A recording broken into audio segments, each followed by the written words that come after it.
첫 번째 뉴스 보여주시죠. 구룡마을 큰 불입니다. 자, 오늘 아침 서울 강남구 개포동에 있는 구룡마을에서 큰 화재 발생했죠. 자, 일단 인명 피해가 있었는지가 좀 따져봐야 될 것 같습니다. 네, 일단 다행히도 인명 피해는 없었는데요. 이번 불은 이 아침 6시 27분쯤에 강남구 개포동에 있는 구룡마을에서 불이 났습니다. 약 3시간 40여 분 만에 대부분 진화가 됐는데 이 불은 구룡마을 4지구에서 발생해서 산 아래쪽 인근으로 불길이 번졌고요. 이로 인해서 이 인근 주민 500여 명이 대피를 해야 했습니다. 다행히 인명 피해는 없었지만 주택 60여 가구가 속실이 돼서 이 집을 잃은 이재민 62명이 발생을 했습니다. 이 화재의 원인은 아직까지 밝혀지지 않고 있는데요. 이 강남구는 이재민들을 구룡중학교 체육관으로 대피시켰습니다. 추후에 인근 호텔에서 임시로 머물 예정이라고 합니다. 하필이면 이 설 연휴를 앞두고, 자, 흔히 이 서울의 마지막 판자촌이라고 불리기도 하는 이 구룡마을. 매년 크고 작은 화재, 수해 이런 게 발생을 한다고 하는데 팀장님, 특별한 이유가 있을까요? 그렇습니다. 이 구룡마을은 사실은 임시 가건물인데 임시 가건물은 알다시피 비닐로 덧대거나 아니면 나무 판자 아니면 판넬 아시죠? 그 안에 그 스티로폴 들어있는데 이런 취약한 구조인데다가 바짝 붙어 있으니까 불이 나게 되면 사실은 참 소화하기 힘든 취약한 구조로 되어 있는데요. 그리고 또 불을 보면은 LPG 가스통 아시죠? 그걸 쓰기도 하고 또 연탄을 쓰기 때문에 실제로 불나게 되면 그게 소화가 되지 않습니까? 그리고 전선 같은 경우에도 그게 어지럽게 막 히타레처럼 막 있다는, 그러니까 불나기도 쉽지만 불나면은 빨리 그 불이 지나가지고 또 그리고 소화하기도 힘들기 때문에 어려운데 또 하나 문제가 있습니다. 거기에 사시는 분들은 사실은 60대, 70대 이상의 그 노령층이기 때문에 불이 났을 때 빨리 대응을 못하는 거예요. 그렇기 때문에 소화했을 때 빨리 진화를 못하는 게 있기 때문에 취약한 기조를 안고 있기 때문에 어쩔 수 없이 불이 났지만 사실상 보게 되면은 그나마 그래도 인명피해가 없다고 하니까 천만다행입니다. 그렇습니다. 자, 두 번째 뉴스 이어가 보죠. 화재 잡는 해병대 또 불이군요. 자, 이 밤새 포항에서 벌어진 일인데요. 함께 보시죠. 자, 차량을 응시하는 저 남성. 저거 불난 거 아니야, 저거? 자, 가까이 다가가는데요. 차량에서 연기가 확 아이고, 불 맞네 이거 하면서 자, 지금 어떻게 해야 될지 고민을 하다가 인근 가게로 일단 들어갑니다. 아저씨, 저 소화기 빨리 소화기 좀 줘. 하고서는 소화기를 들고 후다다다다다 나와가지고 지금 막 불을 끄고 있는데 인근 주민들도 지나가다 어마어마한 불났어 하면서 몰려들고 있어요, 지금 사람들. 자, 주차된 차를 급히 차도 빼고요. 일단 소화기를 쫙 뿌려보는데 이게 또 잘 꺼지질 않네, 이게. 자, 다른 시민들도 지금 가세를 하고 있어요. 일단 소방차 왔습니다. 잠시 후에 불이 진압이 되겠죠? 그렇습니다. 진화 끝. 사람들이 우왕좌왕하는 동안에 침착하게 대응한 저 남성의 정체 누구였습니까? 너무 눈에 띄죠. 사실은 불 나게 되면 다들 피합니다. 아니면 멀찌감치 서서 불 구경을 하거나 하거든요. 근데 지금 보면 저 사람 아주 침착하게 불을 끄기 위해서 상가에 들려서 소화기를 빌려서 끄는 모습까지 보입니다. 누굴까요? 모르죠. 일반인일까요?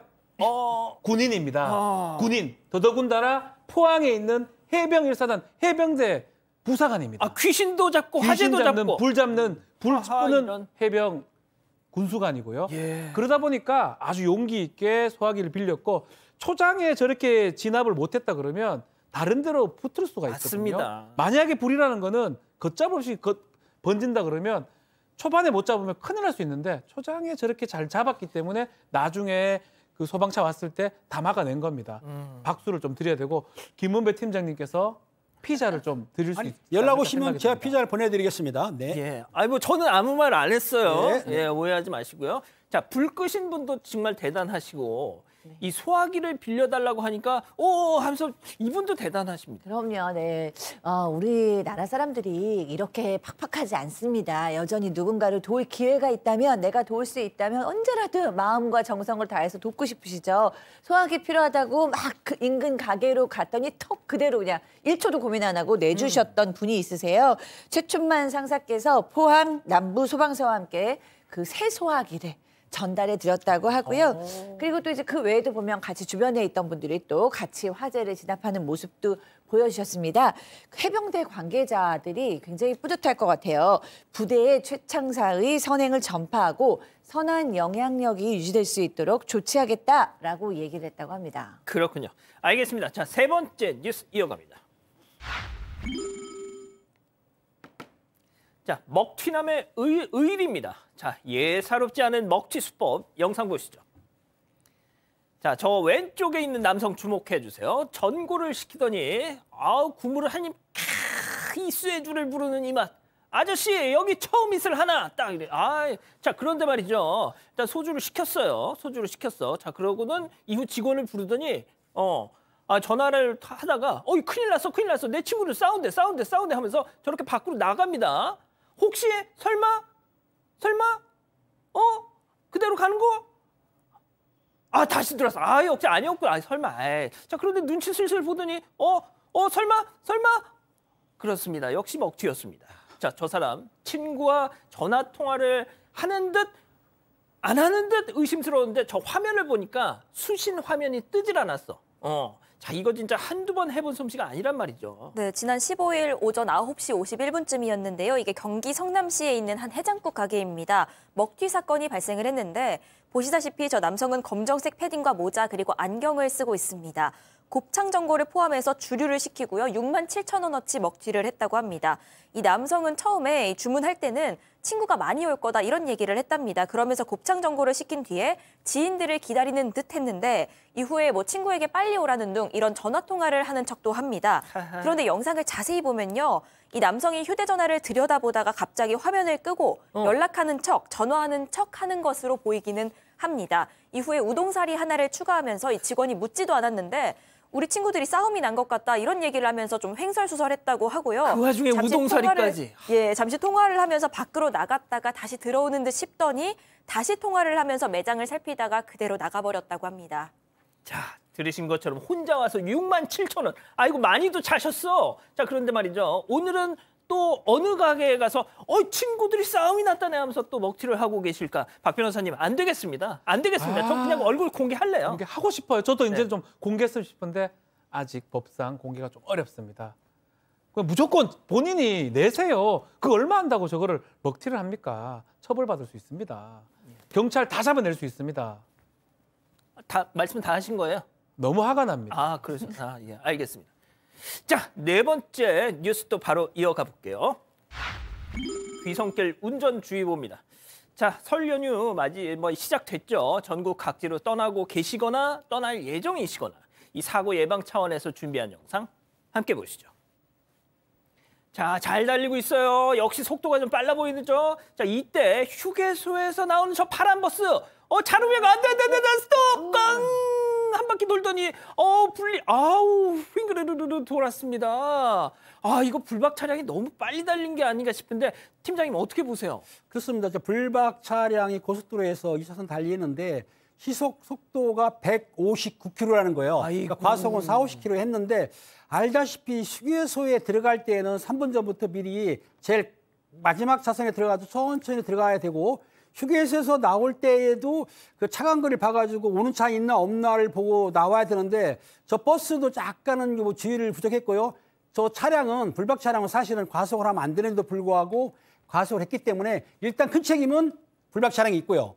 저 버스도 책임이 전혀 없다고는 할 수 없는 상황이 벌어진 겁니다. 예, 알겠습니다. 자, 또 다른 영상 이어가 봅니다. 자, 잘 달리는 불박차. 근데 좀 앞차랑 간격이 너무 가까운 것 같아요. 아이고, 왜 갑자기 아이고, 중앙 분리대 쾅! 그리고 가드레일도 쾅! 아이고, 세상에. 앞 차량이 급브레이크를 한 것도 문제지만 불박차 말이죠. 고속도로에서 너무 붙어갔습니다, 앞 차량. 그렇죠. 지금 이런 얘기는 하고 있어요. 지금 앞에서 추월하려고 하니까 앞 차량이 보복으로 브레이크를 밟았고 그래서 추돌을 피하려고 하다가 가드레일에 블랙박스 차량이 박았다라고 보복 운전 아니냐라고 주장을 하고 있는데 우리가 한 가지 알아야 될 게 있습니다. 예. 고속도로 시속 100km 고속도로 제한 있는 곳에서는 100m 정도의 앞차 거리를 두고 운전을 해야 됩니다. 맞습니다. 지금 보이죠? 저기 100m입니까?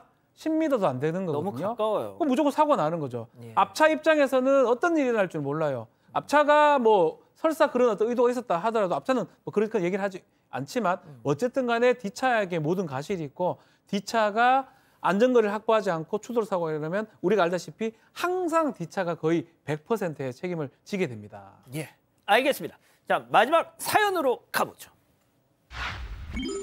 시어머니의 사돈 차별입니다. 아, 이거 조금 민감한 문제입니다. 자, 명절 앞두고 가족분들 우리 설 선물에 대해서 많이들 고민하실 것 같은데요. 자, 일단 내용 들어보죠. 네, 그 설 선물에서 시어머니에게 차별당했다 이런 사연인데요. 일단 1년 전에 결혼하고 첫 명절이었다고 합니다. 이 첫 명절이다 보니까 친정에서 시가로 이 굴비 선물을 보냈는데 이걸 받으시더니 시어머니가 부담스러우니까 앞으로는 이런 거 하지 마시라 해라 이렇게 전한 겁니다. 그러면서 당연히 답례 선물도 없었고요. 그런데 얼마 전에 이번에는 시누이가 결혼을 했습니다. 시누이 쪽 시가에서 전복을 보내왔다고 하는데 이걸 두고 시어머니가 며느리에게 이 전복을 자랑하더니요. 시누이 쪽 시가에 보낼 굴비를 인터넷으로 좀 주문해달라 이렇게 며느리에게 부탁을 한 겁니다. 이 때문에 이 며느리가 이 설 선물 보답하지도 않겠다고 하셔놓고 하지 말자고 하셔놓고 왜 시누이 쪽 시가에는 보답을 하시냐 이렇게 물어봤더니 이 시어머니가 그러면은 굴비 보낼 때 너희 집에도 같이 보내게 준비해라 이렇게 얘기를 하셨다고 하는데 이미 며느리는 마음이 상했다는 입장입니다. 자, 이 시집 계속 좀 띄워놓을게요. 좀 복잡하죠. 다시 정리해드릴게요. 자, 1년 전 설에 친정엄마가 시엄마한테 굴비를 보냈죠. 야, 너희 엄마한테 그런 거 보내지 마시라고 좀 전해라. 그런데 시누이가 그새 시집을 갔네. 자, 시누이 시댁에서 전복을 보내니까 야, 며느라 굴비 좋은 거 좀 골라서 보내드려라. 와와와와와 이해되셨죠? 자, 기다리셨던 부처 핸즈업 타임. 우리 가족 여러분들도 채팅창에 저 좀 잡아주세요. 예, O, X로 함께 참여해 보시죠. 먼저 며느리입니다. 어머니, 진짜 그러신 거 아니에요. 정말 너무 서럽습니다. 저희 엄마가 만만해 보이세요? 어머니도 아가씨 시집 보내서 제 기분 아실 거 아니에요. 동그라미. 이거 너무 비겁한데. 너무 인기에 편승하신 거 아닙니까? 예. 이거지만 이렇게 내려드릴 수도 있습니다. 진짜? 네. 그럼 이 다음 시어머니의 입장을 한번 들어보세요. 어머머머머머머머 얘 말하는 것 좀 봐. 얘 너 어디서 배워먹은 태도야 너? 니들 집에도 굴비 보내준다고 했잖아. 그래서 아이고 우리 아들 은배 내가 이러려고 널 결혼을 시킨 거냐? 응? X입니다. 제가 좀 선명하게 좀 이 구도를 나누려고 극단적으로 좀 묘사하긴 했습니다만 아무튼 예. 네, 해드리는 걸로. 네, 좋습니다. 호소 의견 내드리는 걸로. 방송의 묘미를 위해 살리시기 위해서 우리 소장님. 자, 그렇다면 우리 아들 은배부터 한번 시작해 보시죠. 예. 저거는 뭐냐면 사실은 그 며느리가 우리 집 사람이 됐으면은 시누이하고 물론 차별이 있겠지만 차별하면 안 되거든요. 그러니까 지금 며느리 입장에서는 엎드려 절 받는 상태가 됐기 때문에 서운했겠죠. 그러니까 처음부터 시어머니가 며느리를 내 사람이라 생각해서 챙겨줬어야 되는데 이제 와서 엎드려 절 받기 식으로 하기 때문에 기분 상했다. 이렇게 하시면 안 되고 평등했으면 좋았는데 그게 좀 부족했다. 그래서 제가 X를 한 겁니다. 자, 우리 박 변호사님은요? 마찬가지예요. 제일 안 좋은 게 차별을 두는 거거든요. 그리고 공평하지 못했을 때 사실은 절대적으로 다 못 받거나 다 받거나 이러면 큰 문제가 안 되는데 한쪽은 주고 한쪽은 안 받고 이런 느낌을 가졌을 때 불만이 생길 수밖에 없습니다. 이건 뭐 잘못된 것이라고 봐야 되겠죠. 지금 대구에서 이 여사님 보고 계시는데 그 자신 있게 말씀하실 수 있습니까? 어머니 그러지 마세요. 네. 예, 알겠습니다. 그러시면 안 돼요. 예. 네. 일단 소장님이 소수 의견을 내셨어요. 네, 어렵게 냈는데요. 네. 그래도 저도 사실 시어머니가 잘못했다고는 생각하고 있어요. 시어머니께서 이렇게 좀 센스 없게 하셨죠. 며느리가 얼마나 기분 나쁘시겠어요. 제가 며느리 입장이었어도 이건 화가 납니다. 그런데 제가 왜 소수 의견을 냈냐면 시어머니들께서 이런 마인드를 아직 가지고 계시는 분들이 꽤 있어요. 좀 연세가 있으신 분들이 유교의 잔재죠. 그러니까 아들의 엄마로서의 내가 더 당당하고 힘있다고 느끼시는 것이에요. 옛날 생각에서 아들 엄마는 안 보내도 되고 며느리 엄마는 보내면 뭐 좋고 근데 내 딸이 시집을 가면 내 딸이 저집 아들의 며느리잖아요. 예. 거기에 대해서는 저기서 오면은 팍 또 보내는 그러니까 차별이라기보다는 잘못된 유교관념. 그래서 차별했다고 그냥 보지 마시고 어머니가 아직 모르시는구나. 그래서 한번 이렇게 잘 설명해드리면 어떨까. 그렇군요. 자, 우리 가족 여러분들 의견도 정말 궁금합니다. 네, 일단 김정아님은요. 역시 딸 같은 며느리는 없나 보네 하셨고 바크님은 어머니 굴비 압수라고 말씀하셨는데 평생 네 편할게 하트님은 며느리가 너무 속이 좁네. 이게 사건만장 나올 일이냐라고도 하셨습니다. 그런데 뭘봐 너나 잘해님은 애초에 그 굴비 주문하는 걸 며느리를 왜 시키냐라고도 하셨습니다. 아직 안 끝났습니다. 이거 눌러주세요.